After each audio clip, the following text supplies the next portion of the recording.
ఇంకో పక్కన ఉద్యోగాలు, యువకులు ఆశలు పెట్టుకుని మనం గెలిపించాం. అందుకే మన ప్రభుత్వం అధికారంలోకి వచ్చిన తొలి సంతకం డిఎస్సి మనం పెట్టాం.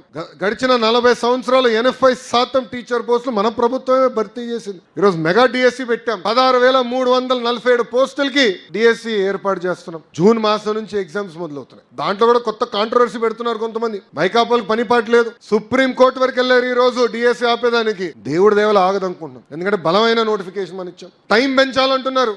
అరే సిలబస్ నేను పోయిన డిసెంబర్లో ఇచ్చా. పాపం జగన్మోహన్ రెడ్డి గారు సిలబస్ అంటే ఏంటో తెలియదులే. 7 నెలలు సమయం మనం ఇచ్చాం. పద్ధతి ప్రకారం డిఎస్సి ఇస్తున్నాం, జాబ్ నోటిఫికేషన్ ఇస్తాం. పెద్దలు అన్నట్టు పెద్ద ఎత్తున పెట్టుబడులు, పరిశ్రమలు తీసుకొస్తున్నాం. ఈ రోజు సోలార్, విండ్ కంపెనీలు వస్తే మనకేంటి అనుకోవచ్చు, టెక్నీషియన్లు కావాలి, మెయింటెనెన్స్ చేయాలి, పిల్లలకి స్కిల్ అప్గ్రేడేషన్ చేయించాల్సిన బాధ్యత నా పైన ఉంది. రేపు యజమానం కూడా చెప్తా, ఓనర్లకు చెప్తా, కంపల్సరీ లోకల్స్ కే మీరు ఉద్యోగం 100% ఇవ్వాలని. కంపెనీలు ఎందుకు తెస్తామండి? మన పిల్లలకు ఉద్యోగాలు కల్పించడానికి పెట్టుబడులు తీసుకొచ్చాం, ప్రయత్నిస్తాం. కారణం ఏంటంటే మన బిడ్డలకి ఉద్యోగాలు రావాలి, స్థానికులకి ఉద్యోగాలు రావాలనేది ఒక లక్ష్యంగా పెట్టుకుని పని చేస్తున్నాం.